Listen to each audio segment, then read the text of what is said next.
Hello, hello. Welcome to today's session of Selling the Couch. I hope you're doing well, having a fantastic day. So, today's session is a solo episode. It's actually part 2 of 3 of a series we are calling The Therapist's Path to a Successful Online Course.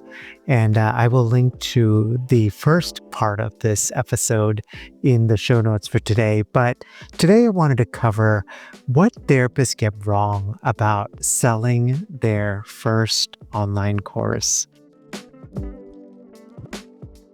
This topic, many of us want to create an online course, but I think for many of us, we have certain impressions or certain assumptions, or maybe we've even seen things online, and we have these assumptions about what would actually make a successful online course. Just to tell you, I try to just be as transparent as possible with this podcast. And just to be transparent with you, when I first launched the Healthcasters podcasting course back in 2015, I priced it low. I went through a series of stages. So initially I priced it at $297, and then I went to, I think, $397, and then I kept hearing from folks that, you need to create a membership model. So I took all of that content and created a community and created that community at $33 a month. Because back then, I feel like the money work that all of us do is a lifelong work, especially us as entrepreneurs and therapists who are designing and building businesses. But one of the things that I was really scared about was I was really worried about the judgment of people. And that impacted how I price my material. So for example, they think that I sold out from our field by pricing too high. Would they unsubscribe? Would they judge me or talk about the course in a negative light? And I remember getting a Stripe notification for a first sale and then immediately thinking, oh no, now I have to be worth whatever they paid me. There was this guilt loop in my head. I think one that a lot of us as clinicians experience, which is I became a therapist to help people, not to sell things. It took a lot of time, and in fact, I did several sessions of brain spotting, went through lots of hours of therapy to kind of work through a lot of this. And honestly, as like I mentioned, it's still a journey in progress. But eventually I realized selling my course wasn't taking from people. It was actually serving at scale. And when I embraced that, everything began to shift and began to change. And especially, I think one of the things that brain spotting really helped me with is folks often ask me, like, what is brain spotting like? And I think for me, it felt like I had a sharp needle that was always piercing my side when it came to pricing. So when I would want to price something, there was always this needle that would be like, oh, that's too high, that's too low. Just put another way, I think there was a lack of groundedness in how I was approaching pricing. But when I did brain spotting and several sessions of it, what happened is, or what it felt like, is the needle just seemed to lose its edge, like the sharpness of it blunted somehow.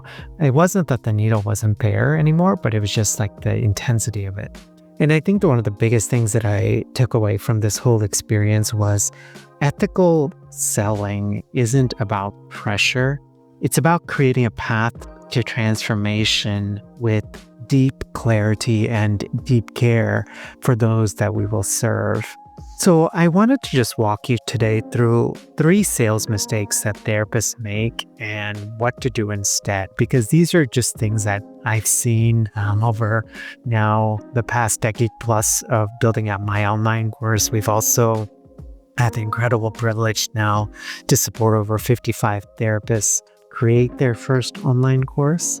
And the first one is thinking sales equals sleazy. So we often think sales means pushing or manipulating folks, but aligned sales is just clear communication and gentle and generous invitation. So you're not selling, you're saying, here's a way to go deeper with me. And this is the other thing I realize now, being just in the online course creation space, in the therapist space, but also in the online course creation space outside of, just broadly in the course creation space. There's so many folks out there that don't think about this part of it, right? Like the fact that we are so aware to not be pushy or manipulative, you will be surprised how refreshing of a perspective that is. And I actually feel like the fact that because we think about that so mindfully, that actually makes us more aware of how we price things, but also how we come across. It's something that I have been really trying to just embody and breathe, when any of the products that we offer with STC and now with my Quiet Builder, which is sort of my executive coaching arm, that getting built out. I'm just so aware of like how I want to phrase things and how I want to say things. And I often used to think that being gentle in how I approach things was a weakness, because what I would often see is folks being very in your face. And what I realize is there's always going to be a subsect of people that will resonate and connect with that. And especially for most of us, we're creating courses that are high priced. So we're actually not trying to get everybody into our online course. We're actually just trying to get the right type of folks. Before we continue with today's podcast session, over these past several years, I've had the incredible opportunity to speak with hundreds of therapists in private practice, learning what's working for them and all of the things that they're navigating. And one of the real things that we often don't talk about with private practice is all of the different skill sets that you have to gather and accumulate, especially because most of us don't come from a background in business or marketing, and many of us come from things like community mental health or working for a group practice. And for many of us, there's a real potential that in the process of building private practice that it's you can run yourself into the ground. Before I started STC and when I was doing clinical work, I was part of a group practice. And one of the real things I remember just navigating is it wasn't just about the clients. We had to do a fair amount of admin work, and just all of that admin work really took a toll. And I remember I would spend nights and sometimes parts of weekends trying to do that. And I could tell I was just always on this edge of teetering on burnout. Alma, our podcast sponsor for today, aims to solve that issue. So what they do is it's kind of an all-in-one, especially if you're a solo practitioner that wants to take part or all insurance. So they handle everything on their end, from billing to continuing education to support that makes the real difference, so that you're actually getting reimbursed every 2 weeks while they even wait for insurance, which was a real challenge when I was in the group practice, because the group practice would often have to wait for the insurance to get reimbursed before I could be paid. Alma has a cool unique discount for Selling the Couch listeners. That's over at sellingthecouch.com/Alma. Alma is spelled ALMA, and that includes 2 months absolutely free for you just to check it out. That's over at sellingthecouch.com/Alma. So the second tip that I wanted to share with you is avoiding the ask entirely. So many therapists, including me, underprice or bury the call to action or the CTA out of fear. But if someone is genuinely interested, giving them an unclear next step, I would say actually borders on unethical, right?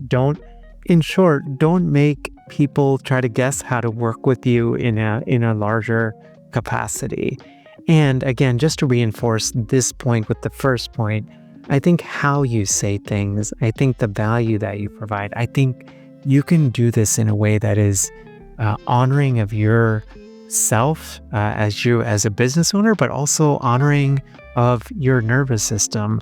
I think for me, especially that fast-paced, like panicky selling, that stuff stresses me out. When I do, when I have tried that in the past, it stressed me out when I am approached, and that stuff, it stresses me out as well. So, yeah, just something to remember with that. The third point is not believing in the value. So, if you struggle to talk about your course confidently, check something. Do I believe in the transformation that this online course offers? Your confidence doesn't come from hype, it actually comes from alignment. When your course comes from your story, belief comes naturally. So, what I often try to focus on is when I think about pricing, I focus on the transformation. You've heard this in many episodes of the STC podcast where folks will say, even when pricing your therapy offers, don't just price for the 1 hour, but also price for all of the training and the learn knowledge and the hundreds, if not thousands, if not tens of thousands of hours that you have been in the therapy room seeing different scenarios at play. So again, the three sort of things to think about as you are navigating this online course journey, particularly related to what a therapist might get wrong with regard to their first online course, is thinking sales equals sleazy, avoiding the ask entirely, which is the second point, and then not believing in the value of your course. And with that point particularly, I wanted to hone in and just one thing I find is that if you're creating a course for a previous version of yourself and also a course that's based on an identity versus a stage of life, that's going to do really well. So for example, with Quiet Builder, this is something that I thought a lot about because I think in the future there will be some courses in our ecosystem. And what I thought was I wanted Quiet Builder to be something that somebody resonated with, to be like, I'm a quiet builder yesterday, today, and tomorrow. So that's just like a little bonus tip to think about. If this episode resonated with you, we have a free 7-day email course to help validate your course idea. That's over at sellingthecouch.com/course kit. sellingthecouch.com/course kit. We spent, honestly, about $10,000 a few years ago to put this together.